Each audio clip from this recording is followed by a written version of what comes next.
News చూస్తున్నాం. భారీ వర్షాలతో పెద్ద సంఖ్యలో ప్రాణ నష్టం, లక్షల ఎకరాల్లో పంట నష్టం వాటిల్లినందున జాతీయ విపత్తుగా ప్రకటించాలని ప్రధానమంత్రి నరేంద్ర మోడీకి ముఖ్యమంత్రి రేవంత్ రెడ్డి విజ్ఞప్తి చేశారు. ప్రాణ పంట నష్టాలతో పాటు భారీగా ఆస్తి నష్టం వాటిల్లినందున స్వయంగా పరిశీలనకు రావాలని కోరుతూ లేఖ రాయాలని సీఎస్ శాంతికుమార్ని ముఖ్యమంత్రి ఆదేశించారు. భారీ వర్షాల నేపథ్యంలో హైదరాబాద్లోని కమాండ్ కంట్రోల్ రూమ్లో ఉన్నత అధికారులతో ముఖ్యమంత్రి రేవంత్ రెడ్డి సమీక్ష నిర్వహించారు. అతి తక్కువ సమయంలో ఇంత భారీ వర్షాలు కురవడానికి కారణాలు, ఈ రోజు రేపటి పరిస్థితులపై వాతావరణ శాఖ అధికారులను అడిగి తెలుసుకున్నారు.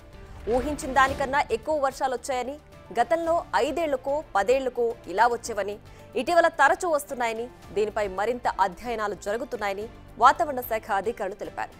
ఇవాళ రేపు ఆదిలాబాద్, నిజామాబాద్, నిర్మల్ జిల్లాల్లో వర్షాలు ఎక్కువగా ఉండే అవకాశం ఉందని అధికారులు తెలిపారు. ఆయా జిల్లాల కలెక్టర్లు, అన్ని విభాగాల అధికారులు, సిబ్బందిని అప్రమత్తం చేయాలని ముఖ్యమంత్రి ఆదేశించారు. లోతట్టు ప్రాంతాల్లోని ప్రజలను అవసరమైతేనే వెంటనే సహాయక శిబిరాలకు తరలించాలని సీఎం ఆదేశించారు. జిల్లా కలెక్టర్లలో కంట్రోల్ రూమ్లు ఏర్పాటు చేసి 24 గంటలు పర్యవేక్షణ కొనసాగించాలని సూచించారు.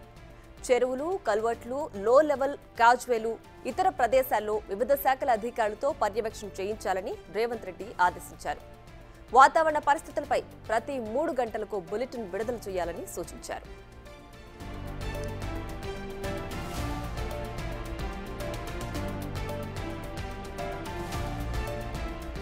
వర్షాలు, వరదలతో చనిపోయిన వారి కుటుంబాలకు పరిహారం 4 లక్షల నుంచి 5 లక్షలకు పెంచాలని సీఎం రేవంత్ నిర్ణయించారు.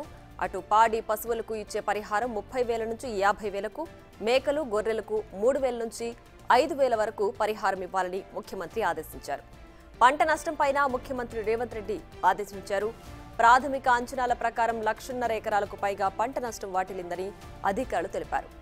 4 లక్షలకు పైగా ఎకరాల్లో పంట నష్టం వాటిల్లినట్లు వార్తలొస్తున్నాయని, తక్షణమే రంగంలోకి దిగి పంట నష్టం వివరాలు సేకరించాలని ముఖ్యమంత్రి రేవంత్ రెడ్డి ఆదేశించారు. కామారెడ్డిలో వరదలు వచ్చినప్పుడు పంట నష్టం పరిహారం వెంటనే విడుదల చేశామని, ప్రస్తుతం అలా చేసేందుకు ఏర్పాట్లు చేయాలని సీఎం ఆదేశించారు. ఆయా వివరాలను సమగ్రంగా పేర్కొంటూ కేంద్ర ప్రభుత్వ బృందాలు సైతం తక్షణమే పంట నష్ట పరిశీలనకు వచ్చే ఏర్పాట్లు చేయాలని ముఖ్యమంత్రి సూచించారు.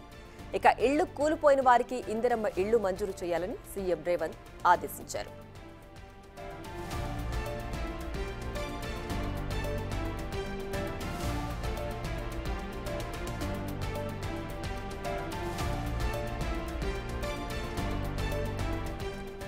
రాష్ట్రంలోని 8 బెటాలియన్లలో 3వ వంతు యువ పోలీసులకు ఎన్డీఆర్ఎఫ్ తరహాలో శిక్షణ ఇవ్వాలని ముఖ్యమంత్రి రేవంత్ రెడ్డి డీజీపీని ఆదేశించారు.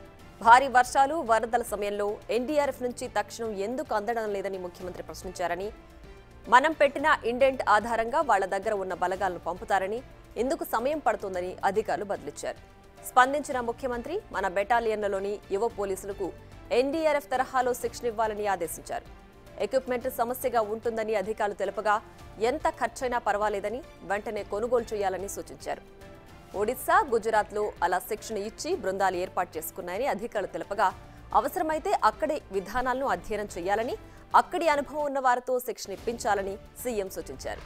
దీనికోసం ఒక మాన్యువల్ రూపొందించాలని, ప్రతి సీజన్ ముందు శిక్షణ ఇప్పించిన సిబ్బందితో రిహార్సల్స్ చేయించాలని ముఖ్యమంత్రి ఆదేశించారు.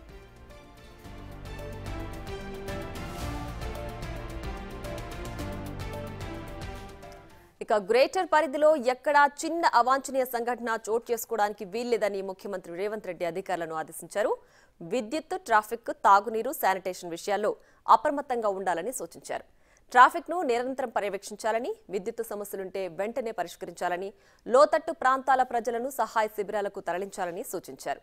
నిత్యం పనికి వెళ్లే కూలీలు పనులు ఉండక ఇంటి దగ్గరే ఉండిపోతారని, వారిని గుర్తించి బియ్యం, పప్పులు, నిత్యావసర సరుకులు పంపిణీ చేయాలని ముఖ్యమంత్రి ఆదేశించారు. దీనికి సంబంధించి మరింత సమాచారం మా deputy bureau chief Sadiq phone line లో అందిస్తారు. Sadiq, over to you.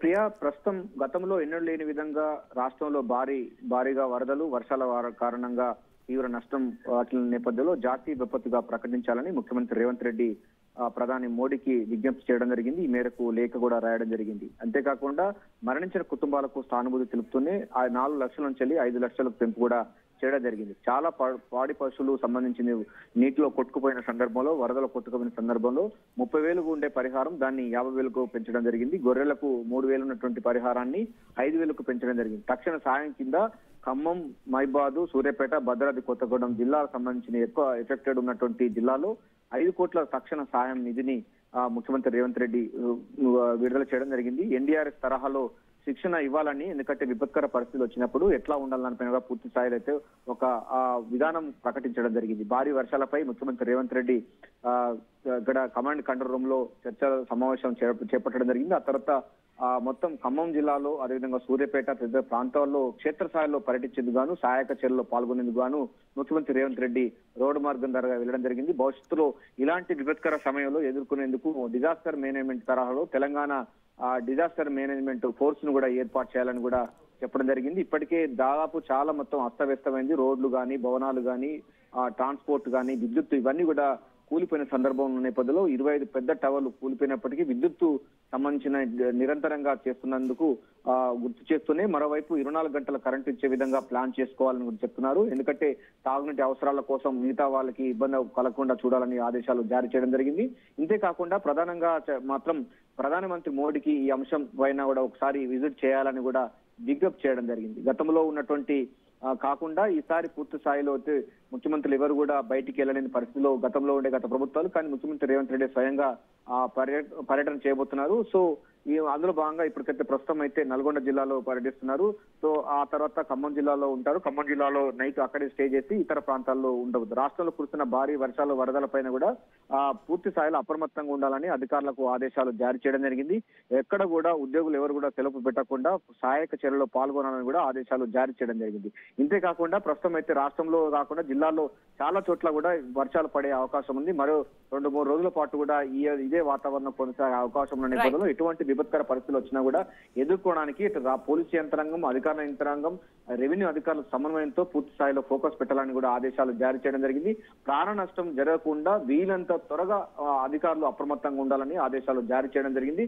పంట నష్టం 4 లక్షల ఎకరాల వరకు కూడా పంట నష్టం అయినట్టుగా ప్రాథమికంగా సమాచారం ఉంటుంది. దీనిపైన పూర్తి స్థాయిలో అయితే కేంద్రానికి విజ్ఞప్తి చేసే అవకాశం ఉంది. ప్రధాని మోడీ కూడా వరద ప్రాంతాల ఎఫెక్టెడ్ ఏరియాలను కూడా సందర్శించాలని కూడా ఈ లేఖలో పేర్కొనడం జరిగింది. జాతీయ విపత్తుగా దీన్ని ప్రకటించాలని కూడా ముఖ్యమంత్రి రేవంత్ రెడ్డి ప్రధానికి లేఖ రాయడం జరిగింది. Priya. Right Sadiq, thanks for the updates.